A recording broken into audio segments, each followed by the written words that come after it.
Hello friends, welcome to Unique Designers. அந்த parrot blouse இன்னைக்கு நமக்கு ஸ்டிட்ச் பண்ணி வந்துச்சு. அதனால தான் சரி உங்ககிட்ட ஒரு தடவை காட்டிட்டு அப்புறம் பேக் பண்ணுவோம் அப்படி நினைச்சேன். பேக் நெக் ஃபுல்லா கம்ப்ளீட் ஆயிட்டு இந்த இடத்துல ஃபுல்லா கட் வர்க் போட்டுட்டு இந்த ஒன் சைடுல மட்டும் parrot கொடி ஃப்ளவர் எல்லாம் வர மாதிரி அரேஞ்ச் பண்ணிருக்கோம். And இந்த எண்ட்ல இந்த சைடு நெக் லைனோட இந்த சைடுல வந்து நம்ம ஸ்லீவோட எண்ட்ல என்ன பண்ணுமோ அதே மாதிரி ரெண்டு கலர்ல ரோப் யூஸ் பண்ணிருக்கேன். Green colour rope, red colour rope, ரெண்டுக்கும் நடுவுல ஸ்டோன் செயின் வச்சிட்டு அந்த அதர் எண்ட்ல வந்து பீட் வச்சிருக்கோம். ரவுண்ட் பீட் யூஸ் பண்ணிருக்கேன். இப்போ ஸ்லீவ் ஸ்டிச் பண்ணதுக்கு அப்புறம் பார்ப்போம் எப்படி இருக்குன்ட்டு. இது ஸ்லீவ் கம்ப்ளீட் பண்ண ஸ்டிச் பண்ணதுக்கு அப்புறம் இன்னும் நல்லாவே நீட்டா கிராண்டா அமைஞ்சிருக்கு. இந்த ஸ்லீவோட எண்ட்லயும் அதே தான், அந்த நெக்லைன்ல என்ன போட்டோமோ அதே மாதிரி த்ரெட், ஸ்டோன், மறுபடியும் த்ரெட், அப்புறம் பீட். இந்த சாரில வந்து நிறைய கலர்ஸ் இருந்தனால நான் இந்த த்ரெட் நிறைய யூஸ் பண்ணிருக்கேன். இல்ல நமக்கு இந்த கலர் சாரி கலர்ல இருக்கிற த்ரெட் கிடைக்கலன்னா நீங்க லோடிங் ஸ்டிச்சஸ் கூட போட்டுக்கலாம். இதுல நான் ஃப்ரண்ட் நெக் எப்படி பண்ணிருக்கேன்றதையும் காட்டுறேன். ஃப்ரண்ட் நெக்லையும் வந்து பேக் நெக்ல எப்படி இருக்கோ அதோட கண்டினியூஷன் மாதிரி போட்டு கட் ஒர்க் போட்டுட்டு ஒரே ஒரு ஃப்ளவர் மோட்டிவ் மட்டும் போட்டு முடிச்சிருக்கோம். நல்லா கிராண்டாவே அமைஞ்சிருக்கு சாரி. இப்போ அடுத்து வந்து ஒரு ஸ்டிச் பண்ணாத இன்னொரு மெட்டீரியல் ஒன்று காட்டுறேன். இது ஒரு சிம்பிளான நீட்டான பிளவுஸ். இதுல பாத்தீங்கன்னா ஒன் சைட்ல ஒரு கொடி டிசைன் மாதிரி போட்டிருக்கோம். அண்ட் இந்த சாரியோட கலர் வந்து இந்த டார்க் ப்ளூ. ஸோ இதுல வந்து வேற எந்த கலர் காம்பினேஷன் பண்ண முடியல அப்படிங்கிறதுனால ப்ளூ அண்ட் கோல்டு மட்டும் காம்பினேஷன்ல நீட்டா சிம்பிளா வெறும் லீஃப் ரெண்டு ஷேப்ல ஒரு கிரசன்ட் ஷேப் லீஃப், ஒரு சாதா லீஃப் இந்த மாதிரி போட்டுட்டு ஒரு லீஃப்குள்ளேயே ப்ளூ அண்ட் கோல்டு காம்பினேஷன் வர மாதிரி. இப்போ இதுல பாத்தீங்கன்னா இந்த ப்ளூ கலர் ஃபுல்லா லோடிங் ஸ்டிச்சஸ் போட்டிருக்காங்க, half load.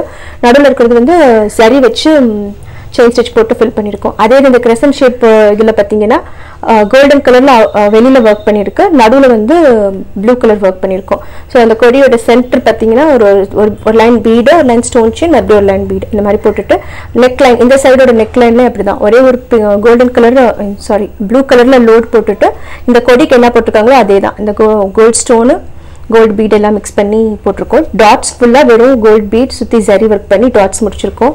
And front neck எப்படி இருக்குன்றதை பார்ப்போம். பேக் நெக்கோட இந்த சைட்ல என்ன போட்டிருக்கோமோ அதே தான் ஃப்ரண்ட் நெக்ல கண்டினியூ ஆகிற மாதிரி ஒர்க் பண்ணியிருக்கோம்.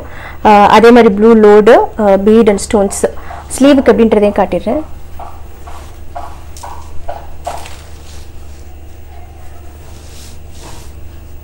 இது வந்து எல்போ லென்த் ஸ்லீவ். ஸோ அவங்க ரொம்ப சிம்பிளாக கேட்டனால வெறும் டாட்ஸ் மட்டும் போட்டுட்டு சென்டரில் ஒரே ஒரு லீஃப் மோட்டிவ் மட்டும் நம்ம பேக்கில் என்ன பண்ணியிருந்தோமோ அதை மட்டும் ஒரு 5 பெட்டல்ஸ் மட்டும் வர மாதிரி போட்டு ஒரு லீஃப் மோட்டிவ் பண்ணியிருக்கோம். ரெண்டு கைக்கும் போட்டு இது ஒர்க் முடிஞ்சிச்சு. அடுத்த ப்ளவுஸ் காட்டுறேன். இது ஒரு பாவாடை சட்டைக்கு போட்ட டிசைனு. இதில் பார்த்தீங்கன்னா நெக்கோட ஒன் சைடில் வந்து ஒரு சின்ன திலகம், அப்புறம் வந்து சாமி டாலர் இருக்கு இல்லையா, நம்ம இந்த லக்ஷ்மி பெண்டன்ட் யூஸ் பண்ணோம்ல அந்த பெண்டன்ட் கொஞ்சம் சின்னதாக கிடைச்சது. ஸோ அதை வச்சு ஒரு சின்ன பெண்டன்ட் மாதிரி வச்சுட்டு கீழே ஒரு ஓவல் ஷேப் டிசைன் போட்டிருக்கேன். இது எந்த போர்ஷன் தான் ஹைலைட்.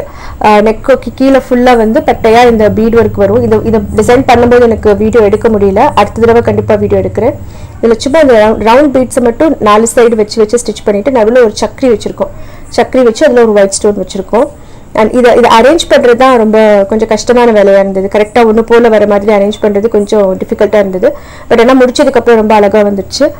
அண்ட் இந்த போர்ஷனில் என்ன பண்ணியிருக்கோம்னா ஒரு பீடு, ஒரு ஸ்டோன் செயின், இந்த பர்பிள் கலர் பீடு இருக்கு இல்லையா, இது வந்து இது ஹாஃப் பீடு, ஒற்றை மாதிரியான பீடு. அதை வச்சுட்டு அதை சுற்றி சரி மட்டும் போட்டு முடிச்சிட்டோம். இந்த ஸ்லீவுமே ரொம்ப நீட்டாக டிஃப்ரெண்ட்டாக அமைஞ்சது.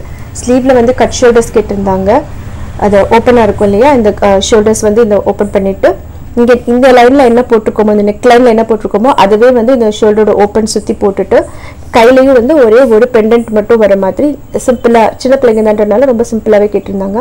அண்ட் ஸோ ஸ்லீவோட எண்டில் பார்த்தீங்கன்னா அந்த ஸ்டோன் செயின் அண்ட் பீடு அதெல்லாம் வச்சு முடிச்சிட்டோம். சிம்பிளாக நினைச்சோம், பட் ஒர்க் முடிச்சதுக்கப்புறம் பார்த்தா நல்லாவே கிராண்டாக அமைஞ்சது. இந்த பாவடையோட இந்த ஸ்கர்ட்டோட இந்த டாப்போட ஸ்கர்ட் வந்து இந்த கலர் நல்ல டார்க் மஸ்டர்ட் கலரு. ஸோ அந்த ஸ்டோனும் எக்ஸாக்டாக கிடச்சது, நான் ரொம்ப நீட்டாக அமைஞ்சது. ஓகே, இப்போ இன்னைக்கு பார்த்தீங்கன்னா இன்னைக்கு காட்டின நான் பிக்சர்ஸ் எல்லாமே எல்லா ப்ளவுஸ் பிக்சர்ஸ் வந்து பிளாக்ல அப்லோட் பண்ணுவோம். கண்டிப்பாக நீங்கள் அதையும் பார்த்துக்கோங்க. அதை பார்த்து உங்களுக்கு யூஸ்ஃபுல்லாக இருக்கும். நீங்கள் கண்டிப்பாக ட்ரை பண்ணி பாருங்கள். இந்த ஸ்டிச் ட்ரை பண்ணி பாருங்கள் உங்களுக்கு வருதான்ட்டு. இல்லைன்னா அடுத்த வீடியோவில் கண்டிப்பாக அடுத்தடுத்து வர வீடியோஸில் எப்போயாவது ஆர்டர் வந்துருந்தா அதை கண்டிப்பாக காட்டுறேன். அண்ட் இந்த வீடியோ பற்றின உங்கள் கமெண்ட் பாக்ஸில் போடுங்க. பிடிச்சிருந்தா ஃப்ரெண்ட்ஸோட ஷேர் பண்ணுங்கள். தேங்க்யூ ஃபார் வாட்சிங். பாய்.